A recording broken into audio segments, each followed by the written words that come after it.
Alrighty, well, we can kick things off here. My name is William Butler, and I am the head of membership here at L Suites. First and foremost, thank you for joining the call today. We really appreciate it. Before we start and jump into things, would love to just hear from you all in the chat. If you'd be so kind to throw your name, company, and location, it would be super helpful to see where some folks are calling in from.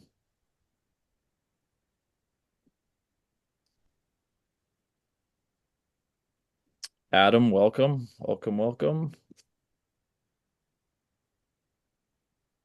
Thank you, Rich. Welcome. Joe, welcome. Great to have you. Cool. And then want to extend a big thank you to Adam Lichstein. He is the general counsel at SeatGeek for his willingness to talk about his legal and L Suite experience on this call. So we're going to kick things off here with an intro from our founder, Greg Rayton. He is a former general counsel himself, and he's going to give the little backstory on how and why we started this community to begin with, and then we'll turn it over to Adam, hear about his experience with L Suite, and then we will save hopefully 10 to 15 minutes at the end of this call. So if folks have questions about L Suite membership, about Adam's experience, or for Greg or myself, happy to get to those. Greg, I'll throw it over to you. Yeah, awesome. Thanks, William. Um, Great to have you all here. Thank you all for joining. It's good to see all these names and places here in the chat. We've got people across the country and Colorado, looks like New York, San Francisco. So as William said, my name's Greg Rayton. I'm one of the founders here. This is a community started about just over 10 years ago with my co-founder Kieran. We were both general counsels and had been practicing for about a decade when we had sort of started this at law firms, and then had made the transition in-house. And really, this was started as a side project. I think when I was in that GC seat, it was a really challenging job. I found that the learning curve is quite steep, making that move from a law firm to come in-house, and had really just been looking for a community of other lawyers, particularly lawyers in tech, that had, sort of had experience with venture-backed startups and venture funds and all of the challenges that go with raising capital and having investors on your board and hypergrowth and all of that. So we started this community, started doing some dinners and really just like curating a network around that, and really just got an enormous amount of value out of it myself. But what was really gratifying was just seeing what the value that everyone else got out of the community as well. When you can really create this safe space for people to chat, people to share real challenges, and I think often when you see things on LinkedIn and other places, everything looks so rosy. It looks like everyone has all the answers, but I think when you have real conversations with people, you discover that that is not true, and everyone is also having challenges and struggling with various issues. So that was kind of the goal, was creating that safe space. We can all talk, we can share best practices, share insights, and then bring in some really curated speakers, outside experts, law firms and whatnot, and have them have open conversations and really like practical discussions. So, we do offer CLE for the events that we do, but it's really more around like this practical engagement and sort of topics that are relevant for in-house counsel. Because I think, as maybe some of you have a similar experience, sometimes when you join like a law firm webinar on their own, it ends up being a little bit dry and maybe not as relevant to your day to day. So that's kind of the goal of this community as it's grown and matured over the years. We've got over 4,000 members now. Have a general counsel community and then a community for teams, so deputies and counsel. Still do lots of events. We have chapters across the country, lots of different conferences and offsites. I just came back from a few of our offsites in Nashville and Cabo these last couple of weeks. And then we have a pretty robust member platform that we can walk through that's really designed to be very tactical and help you get answers to your questions that you can kind of like tap into on a daily basis. So happy to go through any of that, but really want to turn it over to William and Adam to talk more about Adam's experience. Awesome. Thanks, Greg. Adam, you ready to rock here? Yeah, let's do it. Awesome. Cool. So I think what would be most helpful to start is maybe some folks in the audience just understanding your background a little bit better, how you got to where you are today, and then how long you've been involved with L Suite. Sure. As you mentioned, I'm the general counsel of SeatGeek. We're a live event ticketing company. Been with SeatGeek for a little over 7 years now, so it's been a while. SeatGeek's my fifth early stage slash, startup that I've been with. Two of them went public, two of them imploded, so this is going to be the tiebreaker. I'm now in a 100% legal role. I have moved 100% out of legal at times and actually been prior to joining SeatGeek, I was in a president role. So moved back and forth. And uh, I don't remember exactly when I joined. It was TechGC at the time, but I did get an email from Greg or Kieran at one point saying I could add this founder member of TechGC. So I have that on my LinkedIn. So I think I was relatively early on. Uh, and maybe the reason I mentioned being a lawyer and then not the lawyer is one of the reasons I went back to being a GC most recently at SeatGeek when I was deciding sort of which path to take is I really remember very clearly thinking every company has a general counsel. Like just from a career perspective, I know a lot of people want to get out of being a lawyer and do something business related. There was a real comfort to me in going back to being a GC because I knew it's just like every company has one, and we deal with a lot of the same things. It's like when you're a president, COO, it's like a little more amorphous, and you have to have industry expertise. The general counsel role is like tried and true. Every company has one, and I think it's very relevant to the conversation here. What Greg and Kieran were trying to address. We're doing a lot of the same things across all these different companies, and that was part of the appeal of going back to the GC role for me. Awesome. Yeah, it sounds like you're a little bit of a glutton for punishment, wanting to go back into the GC role. I think another thing that people would probably be curious about, and Greg mentioned our platform, and we can certainly get into some of the nuts and bolts of that. But how do you utilize the L Suite platform in your day-to-day? Would you say you use it passively or more actively? Pretty actively now. I mean, I've definitely um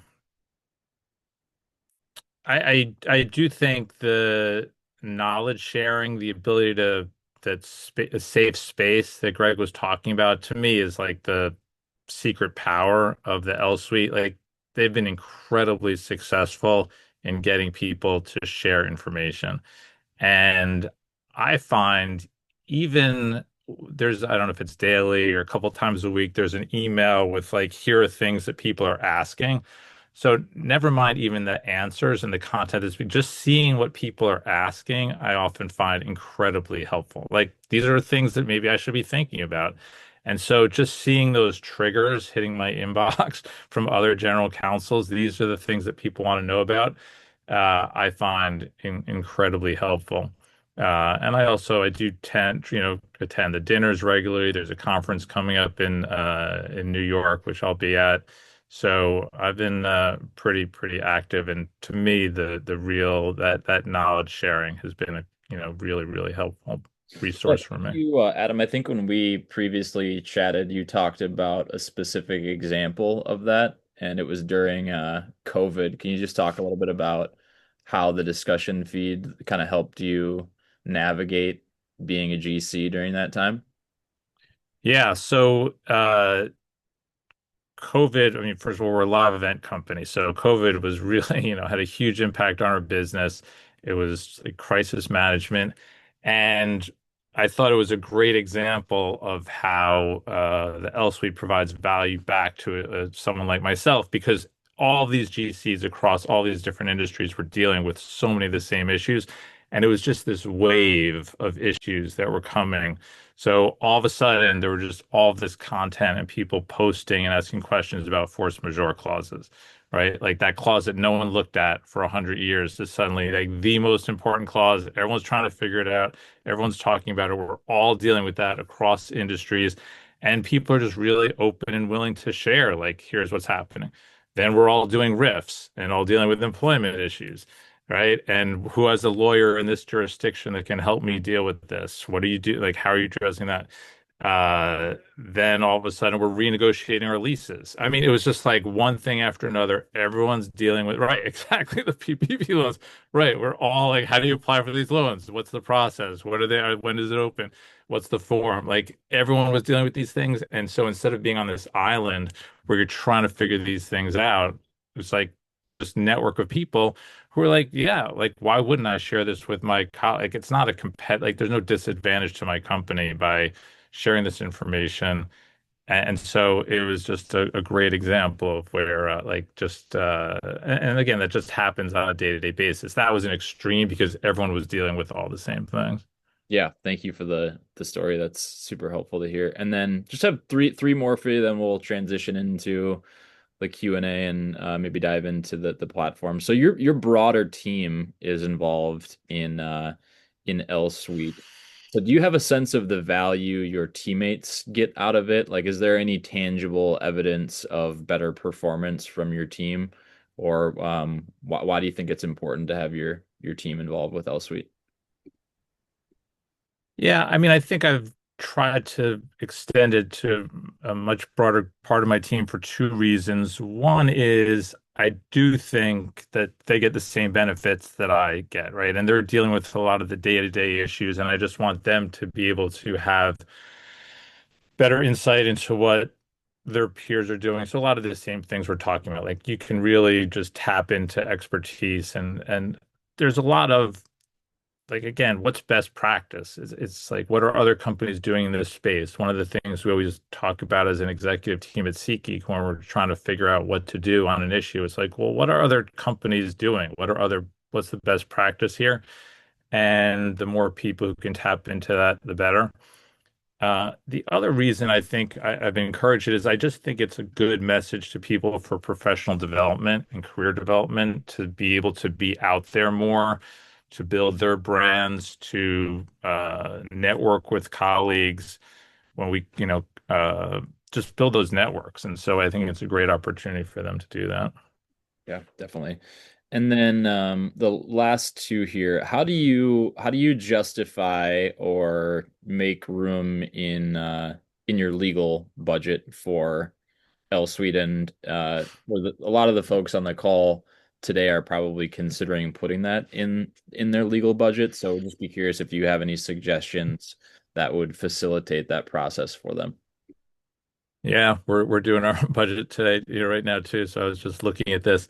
Uh, the rationale is that it really reduces outside counsel spend. And so, can I like demonstrate that dollar for dollar in some way? Probably not, but it's so small relative to our outside counsel spend that it's hard to make the case that it wouldn't have a big return on investment. So, our outside counsel spend is just so much higher than this investment. It's kind of a bit of a no-brainer from that perspective. And again, I really think there's a lot of efficiency to be gained, both in terms of just people's day-to-day time, but also when you go to outside counsel, how you go to them, what resources you can find within, from colleagues. People are, again, incredibly willing to share. And I think that really does bring down outside counsel spend. Yeah, and then the last one that I have for you here is I think a lot of the time what we hear from people that are considering joining the community is they're just too busy. But we really want to be a solution to saving everyone time by tapping into a community.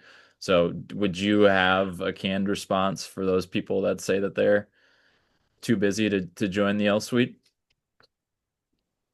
Yeah, I mean, I think I was a little guilty of that actually when I started at SeatGeek. It was like I was a team of one when I joined here, and it was just like so heads down. I have like, figure things out, and realize that I can benefit a lot, and it's worth like the investment of time to post the questions every now and then to make sure I'm reading the content that's coming through. It just the payback was so quick and ultimately really, like I said, just looking at the questions that were coming in, like what should I be thinking about? Like that investment of 5 minutes a day is just hugely valuable.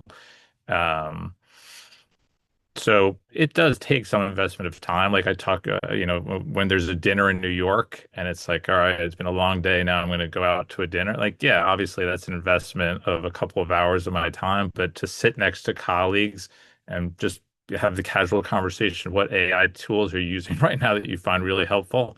And come back from that dinner being like, all right, we got to go check out GCAI because so and so, who I really think highly of, was recommending it last night. Like those are the things that just, and now our team is like so much more efficient because we've like that's really like the function of being a dinner and talking to someone. And so I just think, yeah, there's some investment of time, but it really is a big payback. Awesome. Well, those are the questions that we had written down. So thank you again, Adam. Really appreciate you telling those stories and giving some insight. I would love to just open it up to questions from the audience. If anybody is comfortable unmuting themselves and has a question either for Adam, me, or Greg, we'd love to spend some time answering any of those questions that you might have. So let's open up the floor now, and yeah, and if anybody is has a question, go for it.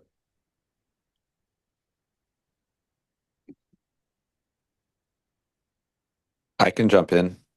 Yeah, go for it. This is Blake. I work at an aviation technology company, but way back in the day, I was an intern at the Department of Justice investigating Ticketmaster, and it was great joy to me to try and bust that monopoly in my early career. And I'm a big fan of SeatGeek. I think what you've done with your company in the last 7 years has been amazing. I'm also a season ticket holder for the Washington Commanders, and the second you got Ah, control of our account, I saw the light and was happy to be able to try and sell my tickets to other fans and other things. It was just fantastic. So more of comments than a question, but really, um, what was the secret sauce that SeatGeek did from being kind of a niche player in the ticket industry to, I think you're getting ready to topple the big guns in this field. What would you credit to that from a business side and potentially a legal side?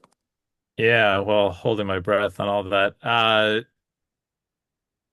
I think I mean, look, at the first of all, the founders like saw a huge opportunity because ticketing had there's been no innovation and no investment in ticketing in so many years. So they just thought it's an opportunity.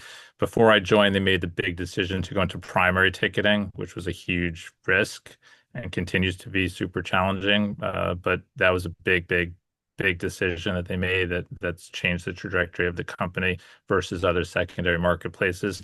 And one of the things that's been interesting from a legal perspective is the legal team really does have a big role in trying to change the course of this company by virtue, like something like that antitrust work, right? And trying to change the way the industry works. And so that's been super interesting from a legal perspective, and I think will hopefully have a positive impact ultimately. But appreciate the comments. Thank you.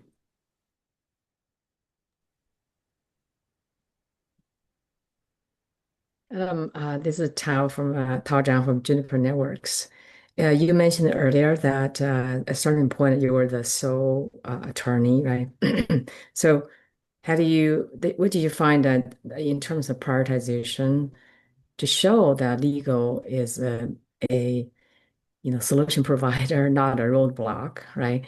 So, where did you focus your energy and time to get the best return on investment? Yeah, so when I came in, I there had been one lawyer at the company before me.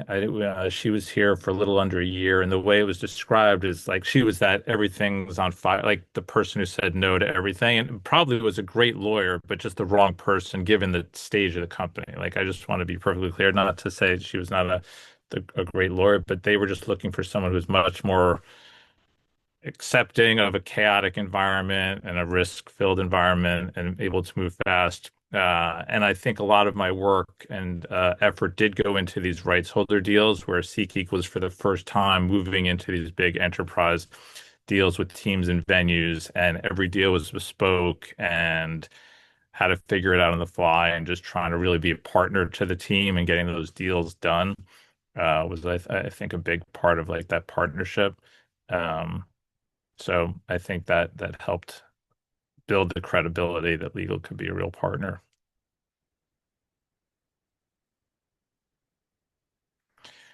This is Kim Park from Voyage Foods here in Oakland.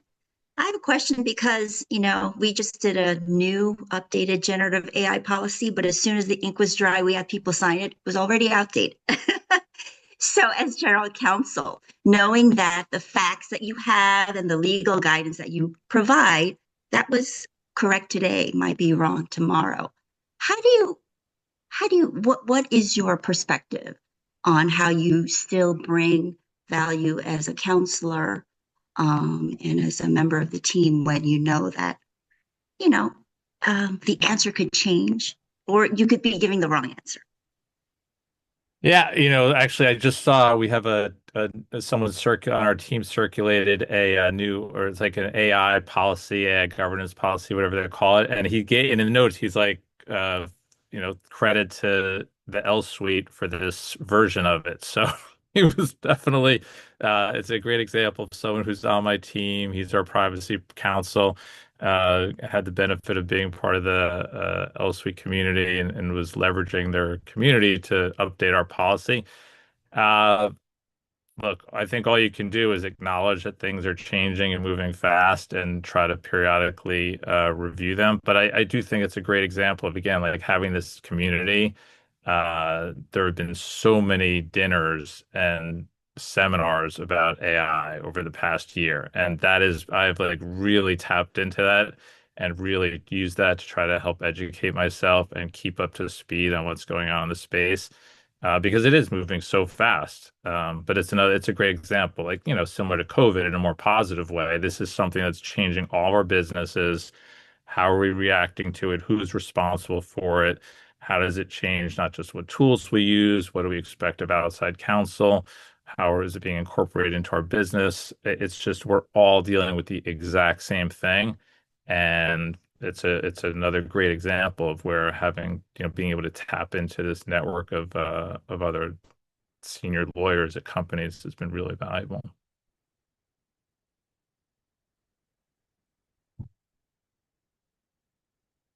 I have a question. Hi, everyone. My name is Diana Shapiro. I'm with Envoy. I'm head of legal for Envoy. I guess my question is, what was the one benefit that you gained from L Suite, Adam, that really surprised you, that you weren't expecting? That's interesting. Uh, I mean, maybe I should have expected it. I use it. It's benefited on the recruiting front quite a bit. I try to tap into it every time, we're still a small team. We're like 12 people, maybe 8 or 9 lawyers. But when we have a position that becomes available, I'm very quickly thinking about who have I met, or not only can I, and I have tried to hire people that I've met through the network. I don't think I've actually done that yet, but I often get referrals from them, and they've been great sources of referrals. So that's been a really nice added value of the um, relationship.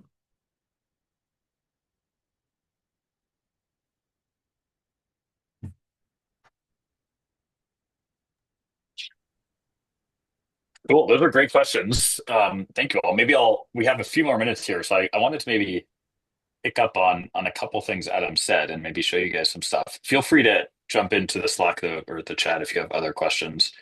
Um, so let me show you around a couple things. So one, I just wanted to highlight, Adam had mentioned that every day you get a daily digest from the member platform that will summarize all of the different threads and activities on the platform. So here's like yesterday's digest.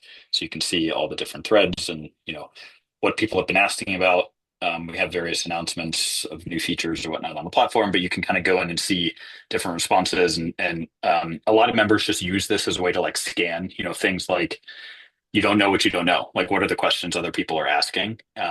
And then you can, sort of like see what's top of mind for everyone. So that's I think a pretty handy tool. And you can obviously toggle this on or off for yourself.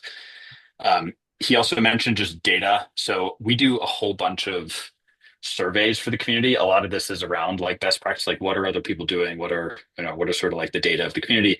One of our most popular ones, as you can imagine, is our compensation survey. So we do a compensation survey for the various different factions in the community, the GCs, deputy and counsel, different industries, funds. So this is kind of our most recent survey.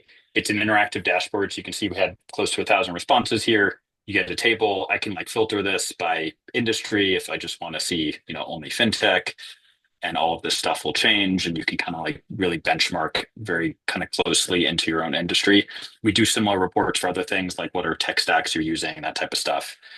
I'd also just mention the events. So some of these questions are really like great examples of like this is the exact type of stuff we talk about in the events. And it's, asking peers how they're dealing with various things. Someone might be giving a bit of a presentation on, here's what we did around AI governance or something like that. We do tons of events for the community. So there's probably around 500 events total throughout the year. You can always come to the website and just see real quick, like what are upcoming events, what are past events. You can filter in a bunch of different ways by the community, by the different city that you might be in. So at any given time, most of you, it seems like, are in some of our core chapter hubs across the country. So there'll be lots of different events that you can tap into throughout the year. And that can be, quite helpful to talk about some of these issues. AI is obviously top of mind. So a lot of the stuff we cover right now is AI related. And then just real quick, I'll show you the Brain Trust platform. So when you come in here, it's, sort of like have a discussion feed. This is kind of what you get in their summary every day. So all of the different posts and activity, but this is where anytime you post something, it will come in here. You can see the various conversations that people are having. You'll get notifications and stuff. So, sort of like see things that are trending, what you can follow different people on the platform so you can keep up to date what they're doing. So, I'll maybe just show you kind of like one here. I mean, obviously AI is top of mind for a variety of different reasons, but one of the also things is like what tools are people using?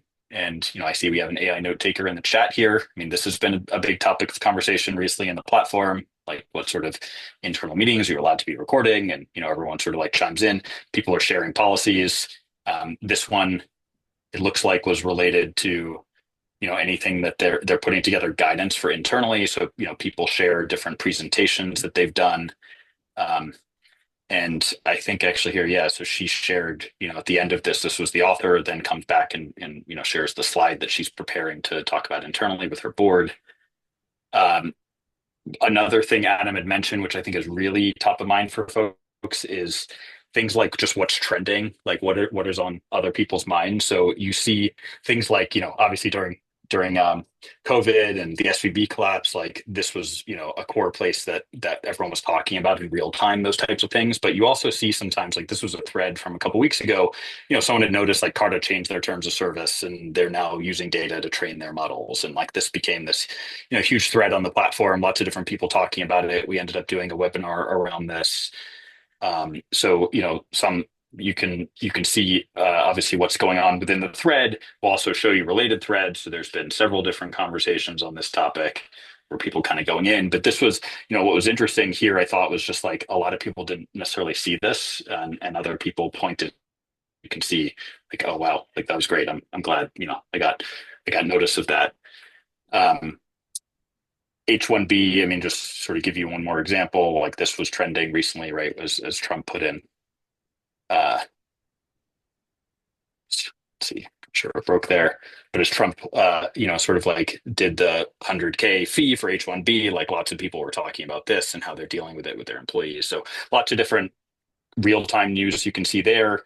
I'll mention too, just like two quick things since we're over time here, but we have an on-demand CLE platform. So you and your team, all of you, will get access to this once you become a member. And this is a really robust library of on-demand CLE content that you can access anytime. We do CLE in all 50 states, so you can use this to make sure you're fulfilling all your CLE requirements. And, it's a really sort of interesting practical CLE curation. Most of it is around events that we do. And then the one other thing I was going to show is the jobs thing. So we have a full-time in-house recruiter. Oops.